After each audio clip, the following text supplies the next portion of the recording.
Clare manager Davy Fitzgerald has been forced into making one change because of a calf injury sustained by Dara Conan. The full forward is replaced today by Shane O'Donnell on an afternoon when Peter Duggan, scorer of 4 points against Laois, is retained at left half forward. As for Wexford, manager Liam Dunn has rejigged his forces. Keith Rossiter is listed at centre-back. Andrew Shore and David Redmond will today wear 8 and 9. And one of the side's most experienced players, Owen Quigley, has been included in the half-forward line.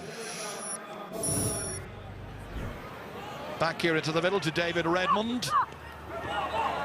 Owen Quigley now, a chance to pick it up and set Wexford on their way possibly for their first attack. Garrett Sinnott dropping it in there, in towards Jack Guiney, and Guiney turns smartly and hammers it over the bar. First point of the match to come from play, and a quick response then to Clare's 2 points that came from frees. Into the hands of Guiney, did well with the under-21s on Wednesday. Good score here. Collecting is John Conlon. Smartly down through the centre, collected beautifully by Shane O'Donnell. He loves getting goals, and he's got another one. That's 3 championship goals this season for Shane O'Donnell. The delivery was brilliant, and once Shane O'Donnell had wrong foot of the fullback, he was away, and the shot went screaming into the corner of Mark Fanning's net. Andrew Shore trying to be at the receiving end of this puck out, but it does come back eventually to Richie Keogh. Somewhat slackly given away to Colm Galvin, able to place it, and places it brilliantly here. Nicely done here by the corner forward, and it's Padge Collins in, going this way and that. Cross here to McGrath, looking for another goal opportunity, having to come back, recycle, they hold it well, and Kelly in the end fires it over the bar. What a very well worked point that was by Clare. It showed a tremendous maturity in their play. Happy so far, I think, Davy Fitzgerald, Clare manager.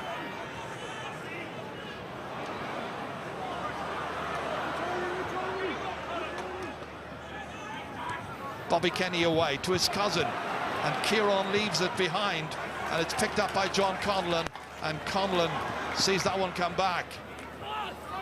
Mark Fanning, clear of a player on the ground inside. The referee has gone in to investigate. Shane O'Donnell there, and held off by Mossy Walters, and O'Donnell went down rather dramatically, didn't he? In fact, carded Mossy Walters, and it happened in the square, so it has to be a penalty. Kelly with 2 points so far. Towards the end of this first half is denied. It's well stopped. It's away there by the cornerback Owen Moore. Back in by Conor McGrath. As far as John Conlon. Will Clare get anything out of this? Eventually it's Brendan Bugler. They get a point. Brendan Bugler's first point in this year's championship. Well, Wexford needing something special. Paul Morris, he's scored one, and now it looks like he's got another one. So they eat into the lead, and they work it down to 5 points now, and the Wexford fans who've travelled from the always sunny southeast are a little happier. Morris out in the middle, but it's Tony Kelly who picks up the loose ball, and there's nobody keeping tabs on him, and he is able to dominate and able to pick his point high up into the air, and a third for Tony Kelly. Here comes David Redmond, and David Redmond hauled down 20 metres out. It's got to be a free in, and the referee will have words with Cian Dillon for that.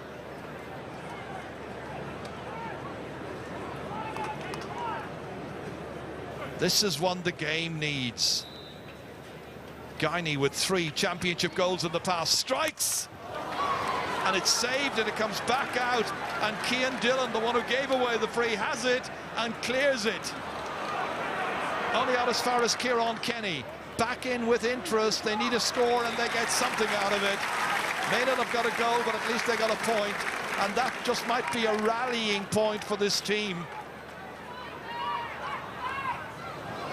And here comes Conor McGrath. The lead has been whittled down to 4 points. McGrath responds. Great save by Mark Fanning. The clearance by Bobby Kenny wasn't all that assured, but it does eventually reach Andrew Shaw, and they lift the siege, and they get it way down the field again, down towards Rory Jacob. Couldn't hold it, however, but it comes back to Guiney, who's got out into the 40 now, and in as far as Rory Jacob. Jacob hand passes it across here. Referee allows an advantage. It's what Gary Moore has scored one. Hits it low this time. The keeper, Pa Kelly, lets it spill back off his stick. Still in play here. Dangerous moment. Rory Jacob recycles once more. This time it's Podge Doran, and Doran has put it inside the left-hand upright and over the bar. And Wexford have got the lead back down to 3. Slipped it out into the middle here to Podge Collins. Has options right and left. Ahead towards Tony Kelly. Did well to keep it in play.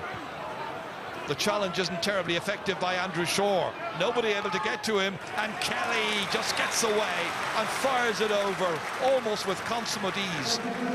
We haven't seen the best of their side tonight by any means, and Clare have always been doing just enough. One last attack maybe, comes down to Rory Jacob. Jersey pulled, down he went. Referee allowed play to continue there. It comes back out again.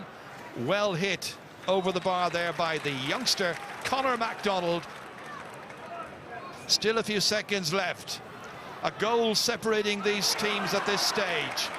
Back comes Kieran Kenny. Big one down to Guiney. Jersey pulled, only a goal between them. He scored! The level, amazing! Jack Guiney has got his 4th ever championship goal, and it's come deep in stoppage time.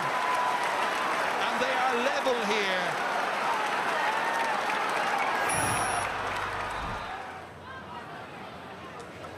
Back to Pat Donnellan, and the captain once again sets Clare on another attack, a 3rd attack start of this second half.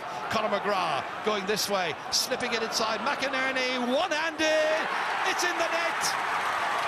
Cathal McInerney, the substitute. It was Conor McGrath who fed it through and one-handed in by McInerney. And at the start of the half, Clare have got a goal and 2 points. Big, huge one up there, which is, again, defended well by Cian Dillon. Strongly taking it out into the middle as far as Cunningham. Aaron Cunningham. Oh, that's a bit of vision there to see a player loose. It was Tony Kelly. Beautifully in as far as Conor McGrath. Nicely crafted move. Now where's he going to finish here? Hand passed, and another one by Cathal McInerney. He's got 2. Well, isn't it amazing? Like the buses, you wait for a long time for 1, 2 come along. We waited for Clare scores, and now suddenly they are cutting loose, and Cathal McInerney has got himself 2 goals and a point in added time. Colin Ryan, that's a brilliant catch, and then he was fouled by Bobby Kenny. Yellow card for Bobby Kenny, and the game just drifting towards its inevitable conclusion, it seems. Margin of 9 points at this stage, and they come again and they look for more, and they just might get it. And that time the foul is on Fergal Lynch when he got it into his hand, where Hurley's flying at him, particular Bobby Kenny there, and Kenny's already got a yellow card, so he's now got a red, 2 yellows, and Wexford are going to finish the match with 14 players. It's Tony Kelly. He's got 4 points tonight, and he decides a point is fine, and he puts it over. Clare have been much the better side. He will be very, very pleased. They're on their way to the quarterfinals, Clare. They have had a 10-point victory after extra time. Final score is Clare 3 goals and 24 points. Wexford 1 goal and 20. You know, we'll regroup again, and you know, step by step we're getting there slowly, but it's taking time. But you know, we got a great lift during the week with the under-21s winning the Leinster title, and our minors going up to Kilkenny and beating them for the first time in 20 years in Nolan Park, which was a great achievement as well. But But look, it's all about today, and unfortunately we came up short. But I'm hugely proud of the players, and I think there's a great future for a lot of them. We've had 3 championship wins out of 4 games. We're not doing too bad, and we just need to keep working on that and building. I don't know what will happen in the quarter final. We'll be giving it our all, no matter who we're playing. So let's see what happens. It's great to be still involved, John.